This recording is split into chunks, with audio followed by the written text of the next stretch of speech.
Hey, you guys, Showman, Joey, and today we're going to be doing something different, something that I want to kind of do at least every month of this year, once every month at the kind of start of the year, and that's talking through the films that I saw the previous month. So this will be up, I think, on the Saturday or Sunday of the first week of Feb.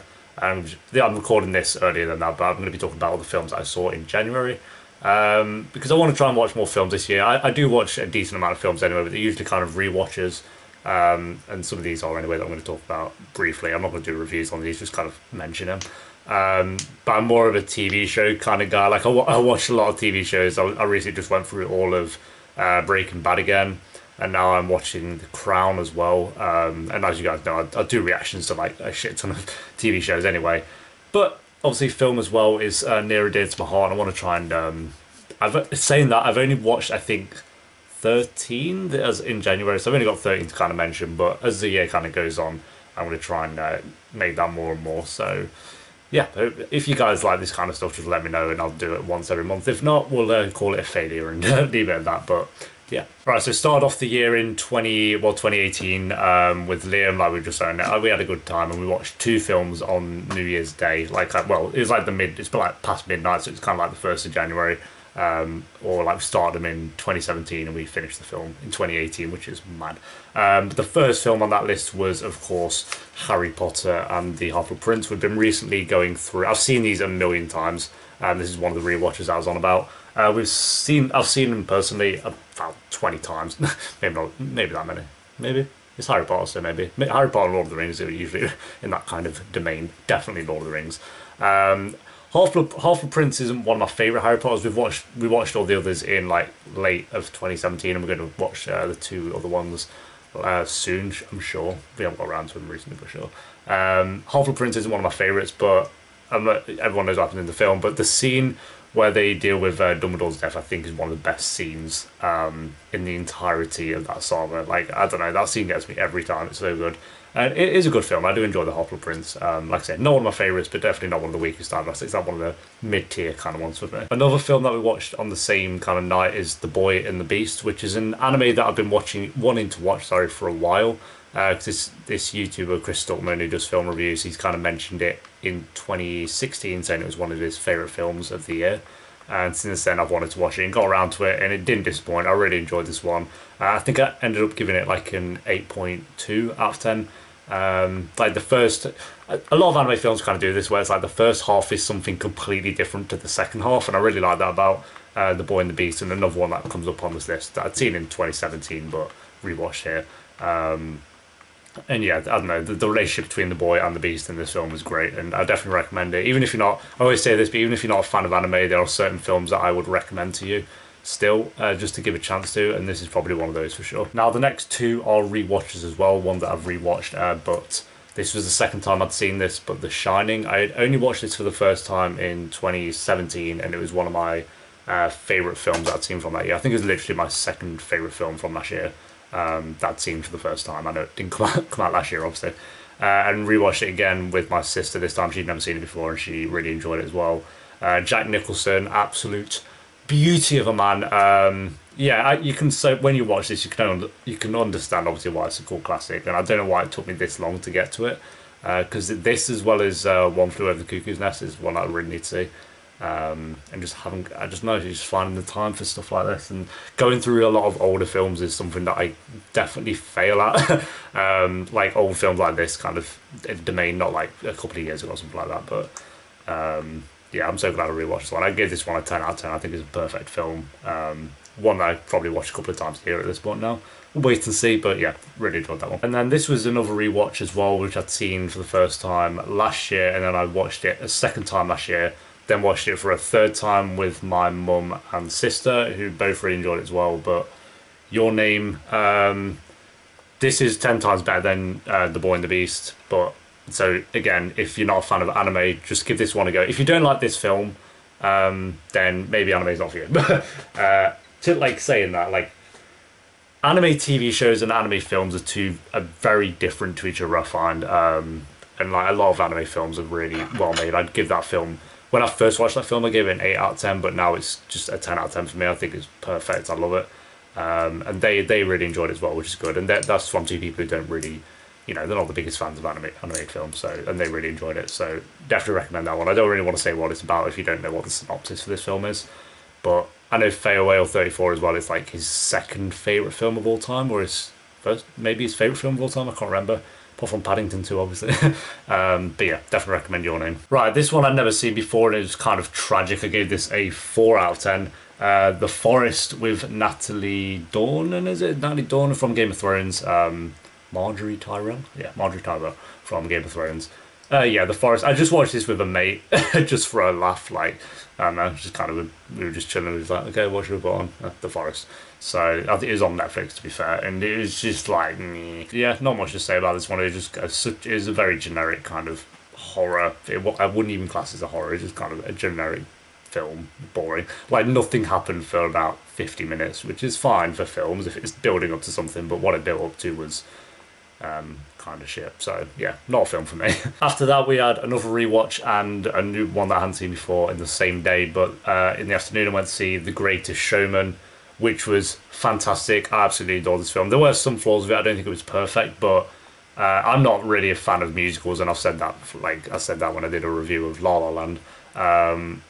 But this film for me was just I think this is my thing. All the music worked in it, like all the songs were great, but then all the stuff in between that, like either it was really good and enjoyable to watch, or it was kind of a bit slow. So I ended up giving this one, I think, an 8.4 out of 10. I want to say, might be wrong. I don't know. But yeah, I want to rewatch this again, like with my mum and sister, because they haven't seen it yet either, and I think they'd really enjoy it. I don't know how long it's going to be in cinema for. I'm sure it's going to be a while, because I know, like as of recently, when it got put into cinema around Boxing Day, I want to say it didn't do so great, and now recently it's just picking up and up and up in the box office. So that's good to hear, because you can really tell, like all the actors and everyone who works on the film really put everything into it. Like even Hugh Jackman, you can just tell he really adored the idea of this film. So. Yeah, a fun film, really enjoyed it. And if you have seen it, I'd be curious what your kind of favourite song from that film is, because, you know, everyone has a different choice for me. I've asked like 4 different people, and I think they've all said different ones. No, 2 people said the same, and then the other 2 said different one. Then after that, got home, chilled out, and had to rewatch another musical, which was, of course, what else was it going to be? I watched La La Land for I think this is the 7th time I watched it. Oh god, it's such a good film. I've done a full review of La La Land, and I think it's perfect. 10 out of 10 for me. What else can I say about La La Land? Everyone's talked about La La Land to death, so we'll just move on from that film. But yeah, I had to rewatch that, of course. Then I think like a few days after that, rewatched this one as well for the 4th time, I want to say, but Mad Max Fury Road. I don't know why. I think I was in a mood for a Tom Hardy film, and he was an absolute boss anyway. And yeah, I know a lot of people are not really too keen on this film. I ended up giving it a 9 out of 10, I think. And that hasn't changed since I first saw it in cinema. But I don't know, it's just it's just full on action, and if you don't enjoy that stuff, then it's obviously not going to be for you. But I don't know, I was in the mood for something like that, and Mad Max satisfied that need. So yeah, I need to get news of when the next one's coming out, because I think it's been like 3 years almost since Fury Road came out. That's mad. One after that, okay, either love it or hate it, but Mother with Jennifer Lawrence. I've been wanting to watch this for a very long time, ever since I kind of heard, like when the trailers and all that were released, I was just a bit like, okay, cool. And then reviews started coming out for it, and people on YouTube started to see it, saying that this is like it's just such a crazy film, and it's such a mad film, and all these people either hated it or loved it. Like literally, I've probably watched about 5 reviews on it before I'd even seen it, and probably 2 of them I think just said they straight out hated it, and then people like Chris Stuckman said they really enjoyed it and loved it. I fell into the category of absolutely adoring this film. I think it was almost perfect. I think give it. Let me check. Actually, I do have it here. 9 out of 10. Because there were some slow moments where it's just kind of Jennifer Lawrence walking around the house like this, like nah, nah, nah. And for the first half, I was kind of like, where is this going? But after I finished the film and kind of, I then read up and then watched some more. I watched the reviews again to kind of get a better idea of it. I kind of understood the film after I'd seen it anyway. If you don't know what this film's about, just watch it. Like, go in blind. If this is your kind of film, like it might not be. And yeah, and then the first half for me, I appreciated the first half a lot more after I'd watched the second half. If that made sense. So I don't know. I can't really talk too much about it because it'll just spoil it in a way. You have to kind of go in with an open, definitely go in with an open mind, but be prepared that you might come out hating it. Like in a weird way, I want to kind of show this film to my mum as well, but because she likes kind of films like this that are different as well. She's not a mainstream mum, which I like about her. She's not all about that Transformers Marvel life. So maybe she'd appreciate this film as well, but we'll see. Then after that, we have what's it? Brawl on Cell Block 99. Absolutely brutal. I love prison films. Like Starred Up was one of my favourites with Jack O'Connell. Even though it's a lot more kind of British and very, very different to that. And I thought this was going to be a straight out prison film, which I was kind of wasn't expecting, like a lot of action and all this. And while it does have like action, gore, all this brutal stuff going on with Vince Vaughn, by the way, who is the best I've seen him in a film ever. There's a lot more to it than that. Like it actually takes time to give character to Vince Vaughn and his wife, played by Jennifer Carpenter. Let me check that. She was in Dexter. Like she played. Yeah, Jennifer Carpenter. That's the one. She played Dexter's sister. If you've seen the show Dexter. But yeah, so when the action came out, it was just like fantastic. But I'm glad it just took the time. It's a very long film. I think it's like just over 2 hours, which you don't expect for films like this if it's just going to be action heavy. But it did take the time to like actually build up his character, give him a bit of a personality than just this guy who goes around beating people up. And because he even says in like the first 10, 15 minutes of the film, he doesn't enjoy just going around like beating people up, and you kind of think it's just that's how it is with a prison film, because every prison film I've seen is like, Bronson. No, Bronson's maybe not the best example. That is very, very weird and different. But yeah, I ended up giving this one 9 out of 10 as well. One that I want to rewatch it like right now, but dude, so good. My dad would love that film. Then after that we have one that I've been meaning to see since it kind of came out. I never got around to seeing it at the cinema because no one wanted to see it, which was like really sad. But Dunkirk, and look at this cover.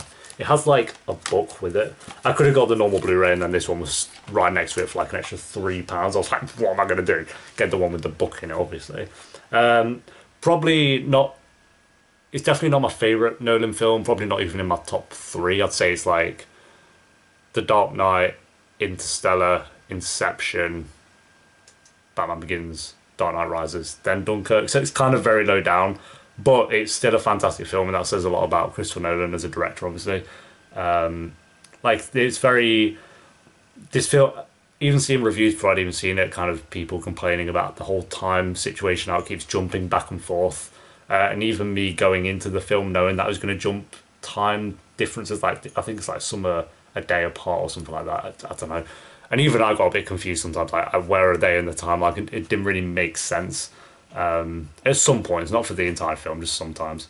But the best parts with like Tom Hardy and stuff like that, and it definitely had some kind of slower moments. But like a lot of people complaining that this film didn't give a lot of time to build up characters, like give them personality, like say, well, the kind of weird one, but when I mentioned it did with Brawl and Cell Block, like gave time to build them up as a character. They didn't have that with this. It was just kind of you thrown into the event of Dunkirk, and these are the characters you have. Because there's very little dialogue in this film actually, which I was kind of surprised about.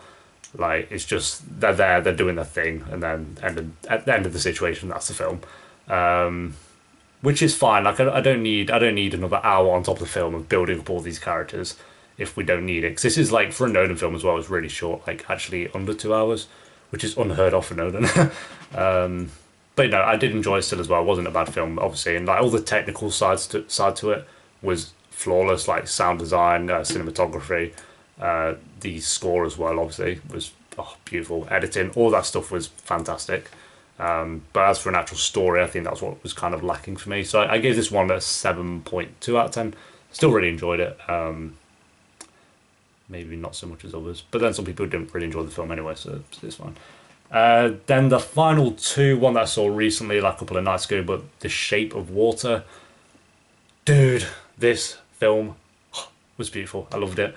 Guillermo del Toro. I don't want to butcher his name.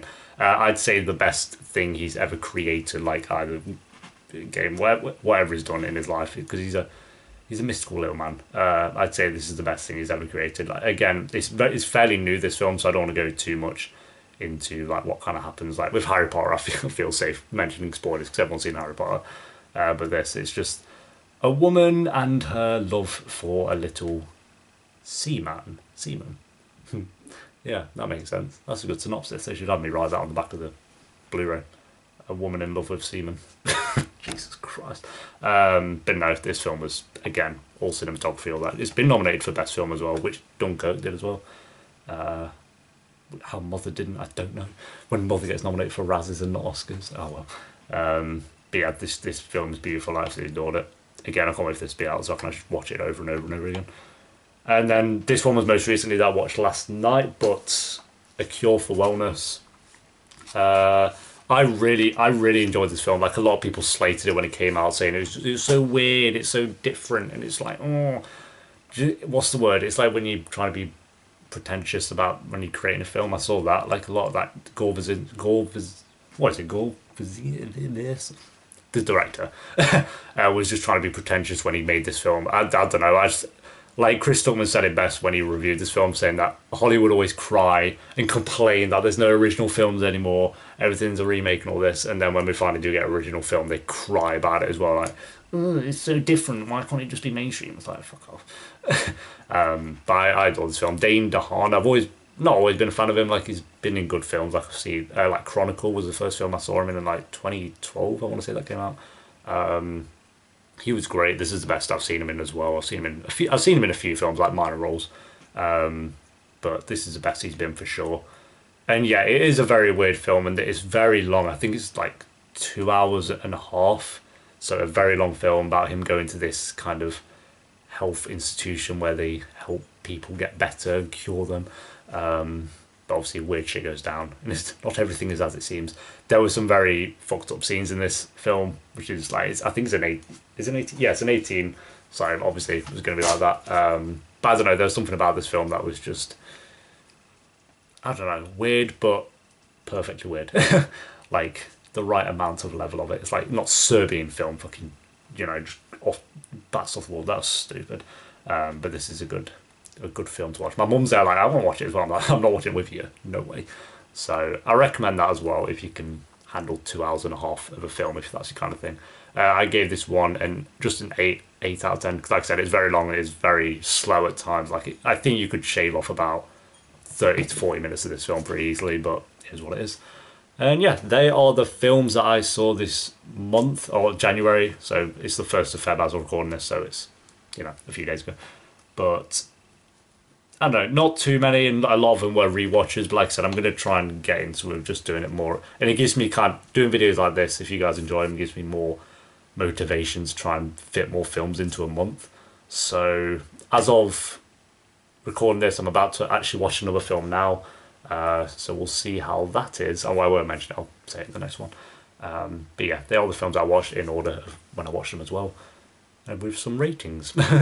Like I say, I don't know if this guy is your kind of thing, but I just wanted to do it anyway. So let me know what you guys thought of it, and let me know what films you kind of watched January as well. I'd be interested to know what your kind of favourites were from January. And yeah, until next month for the films I saw in Feb. Thanks for watching, guys. Peace.